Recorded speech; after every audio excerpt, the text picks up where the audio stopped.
ဘုရားသခင်ရဲ့ကျေးဇူးတော်ချီးမွမ်းပါတယ်ကျမတော့ကရင်လိုပြောရတာနည်း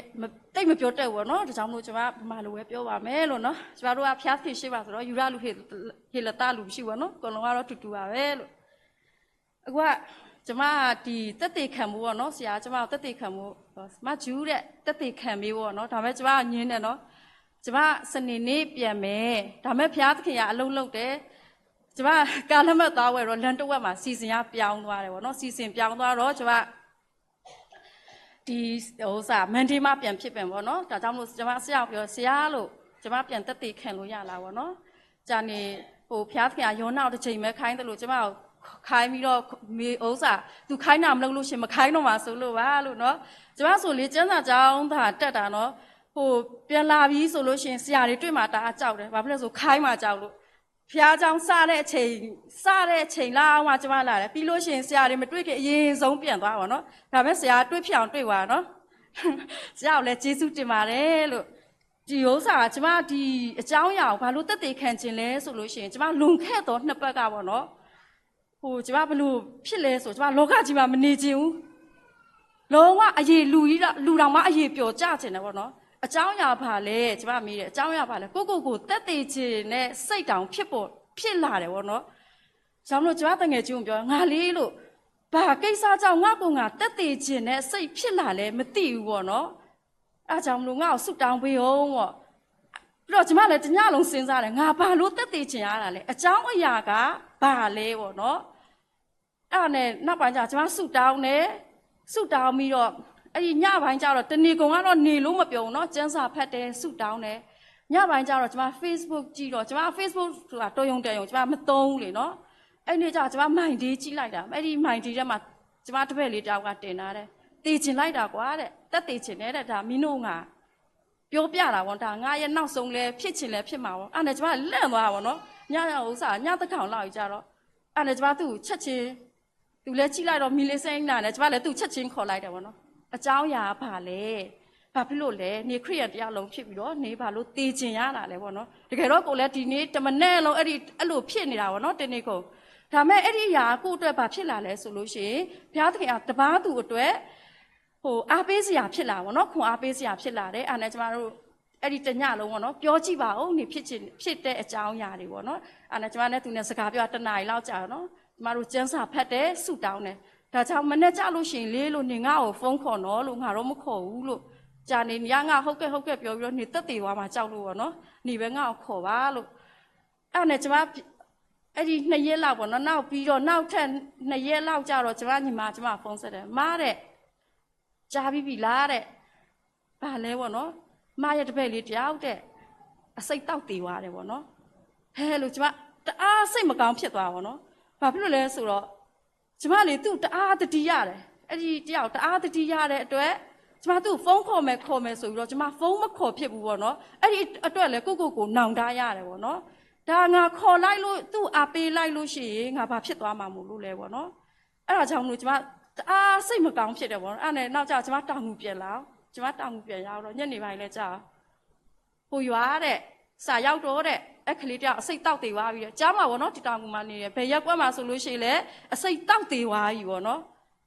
်ကျမတအားစိတ်မကောင်းဖြစ်တယ်ပေါ့နော်ဒါကျမတို့ကဘာဖြစ်လဲလမ်းပြောက်တယ်လို့ခံစားနေရတဲ့သူတွေပေါ့နော်အားကိုးရမယ်မရှိတော့ဘူးလုံးဝဒီပြဿနာကိုမဖြေရှင်းနိုင်တော့ဘူးလို့ထင်တဲ့အချိန်ပေါ့နော်ဒါမဲ့ကျမတို့ကိုဘယ်သူကကြည့်ရှုနေလဲဆိုလို့ရှိရင်ထာဝရဘုရားကကျမတို့ကြည့်ရှုနေပေါ့နော်အဲ့ချိန်မှာကျမစာတွေလိုက်ရှာဖတ်တယ်ပေါ့နော်စာတွေလိုက်ရှာဖတ်တယ်ကျမ်းစာလေးဖတ်တယ်အဲ့ဒီချိန်မှာကျမဘုရားသခင်ဖွင့်ပေးတဲ့အရာလေးကိုကျမတွေ့တယ်ပေါ့နော်ကျမအခုကကြတော့ကျမဖတ်ရတဲ့အရာလေးတွေကိုပြန်လည်ဝေငှတက်တည်ခံခြင်းဖြစ်တယ်ပေါ့နော်ဒီကျမတို့ဒီ32ခုမြောက်သောစာလံကိုတွေ့တယ်ပေါ့နော်32ခုမြောက်သောစာလံအခန်းငယ်8မှာကြတော့ဘယ်လိုပြောလဲဆိုလို့ရှိရင်တင့်ကိုငါတွင်တင်မိတင်သွားရမိလမ်းကိုပြညွှန်မိတင့်ကိုကြည့်ရှုပြုစုမိဉာဏ်ပညာမဲ့တော့မြင်လာခဲ့တော့မဖြစ်စေနဲ့เนาะကျမတို့ကဉာဏ်ပညာမဲ့တော့မြင်လာခဲ့တော့မဖြစ်စေနဲ့ဘသူကကျမတို့ကိုပြသတွင်တင်မလဲဆိုလို့ရှိရင်ဘုရားသခင်ကကျမတို့ကိုပြသတွင်တင်မှာဖြစ်ပါတယ်ဒါကြောင့်မလို့ပထမတစ်ချက်အနေနဲ့တင့်ကိုငါတွင်တင်မယ်ပေါ့เนาะဒီချက်မှာဆိုလို့ရှိရင်ထာဝရဘုရားရဲ့သဘောတော်ကိုတွေ့ရတယ်ပေါ့เนาะ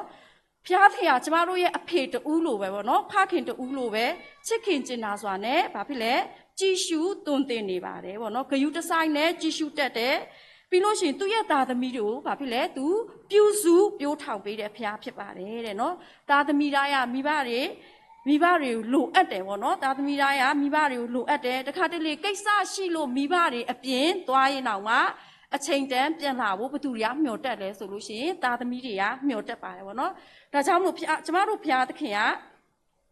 ကျမတို့ကြည်နေတယ်ပေါ့နော်ဒုက္ခရောက်ပြီဆိုလို့ရှိရင်ဘသူ့ကိုပိုတတိယလဲတာသမီတွေကမိဘတွေကိုပို့ပြီးတော့တတိယတက်ပါတယ်ပေါ့နော်ဒီနှုတ်ကပတ်တော်မှာဖော်ပြထားတာကတော့နော်ထာဝရဘုရားသားတဲ့လူသားတွေကိုချစ်တဲ့ပြီးတော့လိုက်ရှာတဲ့ဘုရားဖြစ်ပါတယ်တဲ့ကျမတို့ကဘုရားသခင်ကိုအရင်ချစ်တာမဟုတ်နော်ဘုရားသခင်ကကျမတို့အရင်ချစ်တာပါဒါကျမ်းစာထဲမှာဖော်ပြတဲ့အကြောင်းအရာဖြစ်ပါတယ်ပေါ့နော်ကျမတို့ရဲ့စကားသံကိုသူကနားထောင်နေပြီးနှစ်သိမ့်ပေးတဲ့ဘုရားလည်းဖြစ်ပါတယ်တဲ့နော်သူကလမ်းညွန်ပေးတယ်ပြီးလို့ရှိရင်အမှားအမှန်ကိုတွင်တင်ပေးတဲ့ဘုရားဖြစ်ပါတယ်တဲ့စာလန်ဆရာဘလို့ပြောတာလဲဆိုလို့ရှိရင်ထာဝရဘုရားသည်ပထနာပြုတော်သူပေါင်းတို့ဤအနီးအပါအနိုင်ရှိတော်မူသည်တဲ့နော်အဲ့ဒါဘယ်ထဲမှာပါလဲဆိုလို့ရှိရင်145ခုမြောက်သောစာလန်အခန်းငယ်18မှာပါပါတယ်နော်ထာဝရဘုရားကကျမတို့ပထနာပြုတဲ့တန်ကိုသူကနားထောင်တဲ့ဘုရားဖြစ်တယ်ပြီးတော့အနီးနားမှာလည်းရှိတယ်ပေါ့နော်ထာဝရဘုရားသူ့ကိုတန်းတားတဲ့သားသမီးတွေရဲ့အနီးနားမှာနေတဲ့တွင်တင်ပေးတဲ့ပေးတာလည်းရှိရနော်အချို့တော့ပေါ့နော်လူသားရဲ့လို့မဟုတ်ပါဘူးအချို့တော့မိဘတွေဆရာသမားတွေကဆိုလို့ရှိရင်တစ်ခါလေကြာရင်နီလန်းမမှန်နဲ့တွင်တင်ချက်တွေကိုလမ်းညွန်ပေးတယ်အပြားပြက်လာလို့ကိုသားသမီးခံလာမင်းပြက်လုံးလိုက်ပါလားပြန်မလုပ်ဘူးလားအဲ့ဒါတွေလည်းရှိတယ်ပေါ့နော်ဒါကတော့အသေးငယ်တဲ့အကြောင်းအရာတချို့အကြီးတဲ့အကြောင်းအရာတွေကလည်းအများကြီးရှိသေးပေါ့နော်ဒါမဲ့ကျမတို့ဘုရားသခင်ကကြတော့တဲ့အဲ့လိုမျိုးမဟုတ်ဘူးသူကကြတော့လမ်းမှန်ကိုတွင်တင်ပေးတဲ့ဘုရားဖြစ်ပါတယ်တဲ့ပြီးတော့ထာဝရဘုရားဆိုလို့ရှိရင်တည့်ရဲ့လက်ရပဲလက်ဝဲပဲတို့လမ်းလွဲလေဤမီတော့ဤလန်းဒီမှန်ဤလန်းမှာသွားလို့ဟုနောက်နိုင်ပြောတဲ့စကားသံကိုကြားရလိမ့်မယ်တဲ့အဲ့ဒါဘယ်ထဲမှာပါလဲဆိုလို့ရှိရင်ဟေရှာယအခန်းကြီး30အခန်းငယ်21မှာပါပါတယ်ဒါကြောင့်မလို့ကျမတို့ဘုရားသခင်ကအစီအမြဲတွင်တင်ပြီးတော့ကျမတို့ကိုအားပေးနေတဲ့ဘုရားဖြစ်ပါတယ်ကျမတို့ဒုတိယချက်အနေနဲ့ကြတော့တင်သွားရမယ့်လမ်းကိုပြညွန်မယ်တဲ့ကျမတို့ရဲ့ကောင်းတဲ့အသက်တာမှာရှင်သန်နိုင်မှုအတွက်ဘာလိုအပ်လဲဆိုလို့ရှိရင်ဉာဏ်ပညာနဲ့ချင့်ချိန်နိုင်စွမ်းလိုအပ်ပါတယ်ဗောနော်ဒါကြောင့်မလို့ကျမတို့ရဲ့နှလုံးသားမှာကျင့်ဝတ်တော်မူတဲ့တန့်ရှင်းတဲ့ဝိညာဉ်တော်အားဆိုလို့ရှိရင်တမန်တရားကိုတီးဖို့ပြညွန်မှာဖြစ်ကြောင်းနှုတ်ကပတ်တော်မှာဘာဖြစ်လဲဂတိရှိပါတယ်တဲ့ယောဟန်အခန်းကြီး16ခန်းငယ်73မှာဖော်ပြတာဗောနော်ကျမတို့အမှားအမှန်အကောင်းဆုံးကိုခွဲခြားသိတတ်ဖို့ထာဝရဘုရားရဲ့အလိုတော်ကိုသိရှိနားလည်ဖို့အတွက်ညွှန်ပြပေးပါလိမ့်မယ်ဒါကြောင့်မလို့ကျမတို့နာခံခြင်းကြောင့်ခံစားရမယ့်ကောင်းကြီးမင်္ဂလာများကိုလည်းပို့ဆောင်ပေးမှာဖြစ်ပါတယ်တဲ့တတိယချက်အနေနဲ့ကတော့တင့်ကိုကြည်ရှုပြုစုမယ်တဲ့တင့်ကိုကြည်ရှုပြုစုမယ်ဒီစကားကတော့เนาะကျမတို့ရဲ့အသက်တာမှာပညာရှိတဲ့စကားဖြစ်ပါတယ်เนาะထာဝရဘုရားကကျမတို့ချစ်ကြောင်သိတယ်ပေါ့เนาะကျမတို့ရဲ့အနာဂတ်ကိုလည်းဘုရားရှင်ပိုင်ကြောင်းကိုလည်းကျမတို့နားလည်တယ်ဒါပေမဲ့ကျမတို့ကတစ်ခါတည်းရဲ့မှာဘုရားသခင်ရဲ့စကားကိုလစ်လျူရှုတယ်ဘာဖြစ်လို့လဲရှေ့ဘာဖြစ်မလဲဆိုတာကိုကျမတို့မသိဘူးပေါ့နော်ဒါကြောင့်မလို့ဘုရားရှင်လမ်းညွန်ပြမယ်နောက်ကိုလိုက်ဖို့အရေးကြီးတယ်ပေါ့နော်သင်ကိုကြည့်ရှုပြုစုမယ်ဆိုတဲ့စကားအင်္ဂလိပ်ထဲမှာ with my loving eye နဲ့နော်ငါမင်းတို့ငါချစ်တဲ့မျက်စိနဲ့ကြည့်နေတယ်ပေါ့နော်ဒီကျမ်းစာထဲမှာကြာတော့သင်ကိုကြည့်ရှုပြုစုမယ်ပေါ့နော်စကားအဲ့ဒီကြည့်ရှုပြုစုမယ်ဆိုတဲ့စကားဆိုလို့ရှိရင်ဘုရားရှင်ရဲ့ကွယ်ကစောင့်ရှောက်မှုကိုဂယုတဆိုင်နဲ့ကြည့်ရှုတယ်ဘယ်သွားဘယ်လာဘာလှုပ်ပေါ့နော်ဘုရားရှင်ကကြည့်နေပါတယ်တဲ့နော်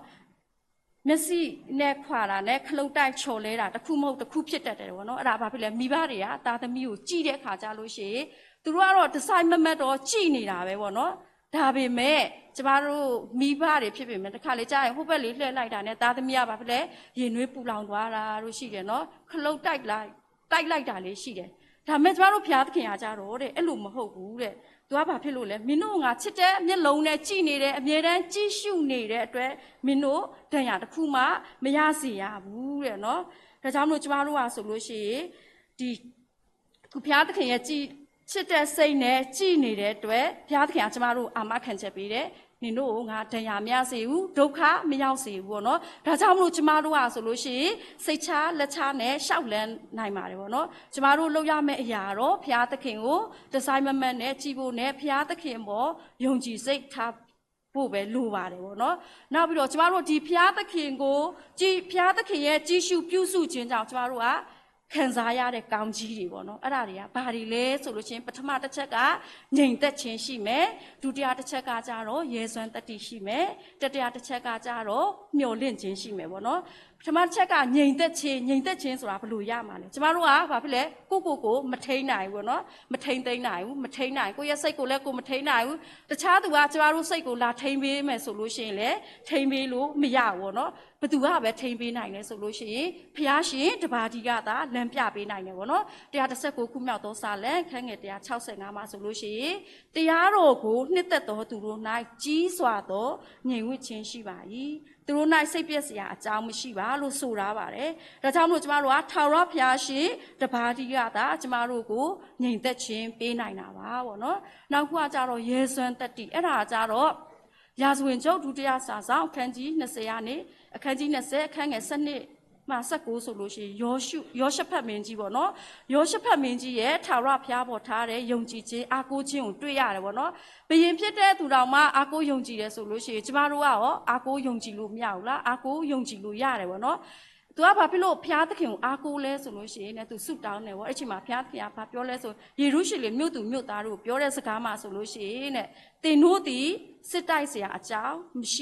ရှိသည်ဖြစ်၍တည်ကြည်စွာမတ်တက်နေလျက်ထာဝရဘုရားကယ်တင်တော်မူခြင်းကျေးဇူးကိုကြည်ရှုလောမကြောက်ကြနှင့်စိတ်မပြတ်နှင့်နှက်ဖြန်နေကိုခြိသွားကြလောထာဝရဘုရားသည်သင်တို့နှင့်အတူရှိတော်မူလိမ့်မယ်လို့အားပေးထားတယ်ဗောနော်နောက်တစ်ယောက်အနေနဲ့ကတော့ဂိတောင်ဗောနော်ဂိတောင်ကလည်းမိဒရန်အမျိုးသားတွေကိုသွားမတိုက်မီဘုရားသခင်ကဘလို့ရဲစွမ်းတတ္တိတွေခွန်အားတွေပေးလဲဆိုလို့ရှိရင်ငါသည်သင်နှင့်အတူရှိမည်ဆိုတဲ့ဂတိကိုပေးတယ်ဒါကြောင့်မလို့မိဒရန်